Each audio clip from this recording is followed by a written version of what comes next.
ইন্ডিয়াতে এটা যখন করতে যায়, এই আইডিয়াটা আনলো কে প্রথম? এইটাই এখন তো আমি প্রথম লোক বলতেছি যে আইডিয়া এনেছে রামমোহন রায় 1815 সালে। 1815 কথা মনে রাখেন। হুম, হুম।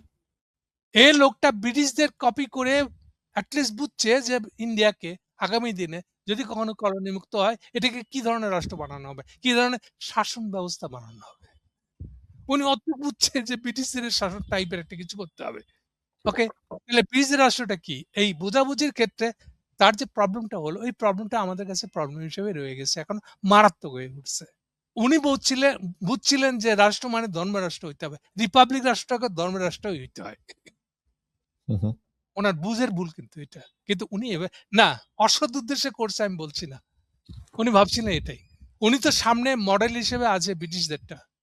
হুম, হুম। কিন্তু ব্রিটিশদের রাজ্যটা তো ধর্ম রাষ্ট্র না, তাহলে উনি ওইটাকে মডেল ধরে কিভাবে না, ধর্মরাষ্ট্র ওটা ধর্মরাষ্ট্র। কেন? ব্রিটিশ রাজা কে? ব্রিটিশ রাজা হলো, ওরা জেনারেলি ক্যাথলিক। কিন্তু ক্যাথলিকদের পার্টিকুলার একটা সেক্ট, যেটাকে আমরা ফেরকা বলি। কোন ফেরকা? যেটা অ্যাংলো ইংলিশ স্পিকার। বাঙালিরা যেমন বাংলা স্পিকার বলতে পারি, ঠিক সেমন হুম, হুম। অ্যাংলো স্পিকার মানে English speaker. So Anglo Catholic দেশ হলো ইংল্যান্ড।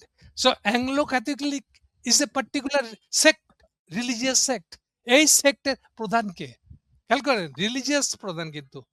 আমি অন্য কোনো প্রধান বলি না, রাষ্ট্রপ্রধান বলি নাই। এই সেক্টের প্রধান হলো সরাসরি রাজা। তাহলে অ্যাংলো ক্যাথলিক এই ধর্মীয় গোষ্ঠীটার প্রধান হলো রাজা নিজে। So is a theological state এই অর্থে।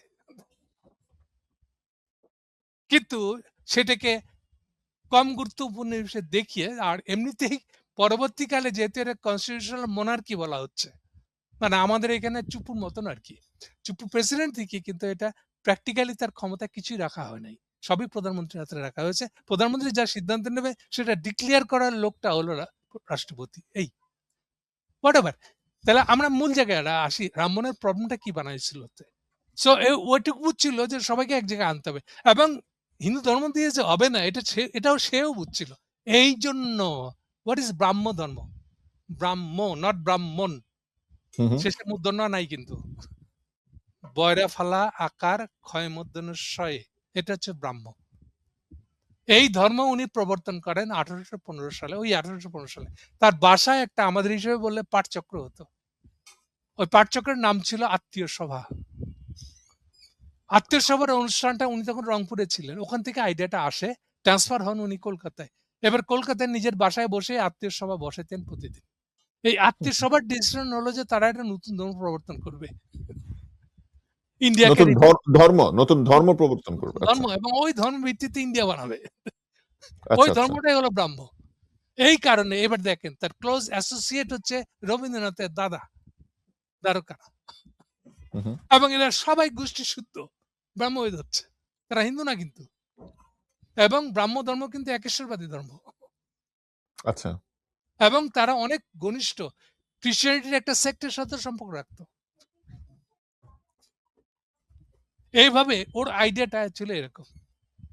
এখন ট্র্যাজেডি শেষ নাই রামমোহনের জীবনে। 18 বছরের মধ্যে রামমোহন মারা যায় ইংল্যান্ডে গিয়ে 1833-এ।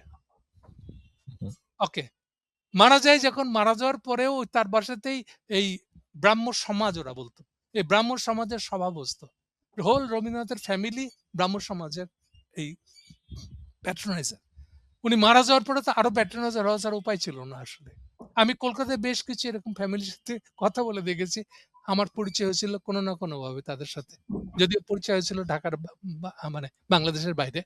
ইথিওপিয়াতে পরিচয় হয়েছে এক লোকের সাথে, সেই সূত্রে আমি কলকাতায় তাদের রিলেটিভদের কাছে যাই, তাদের বাসায় থাকছিও আমি।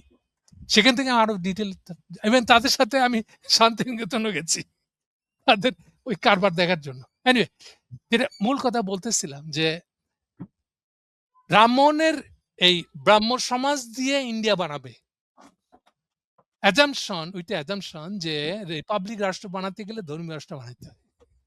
সো ব্রাহ্ম ধর্মীয় ইন্ডিয়ান রিপাবলিক, এটা ছিল তার স্বপ্ন।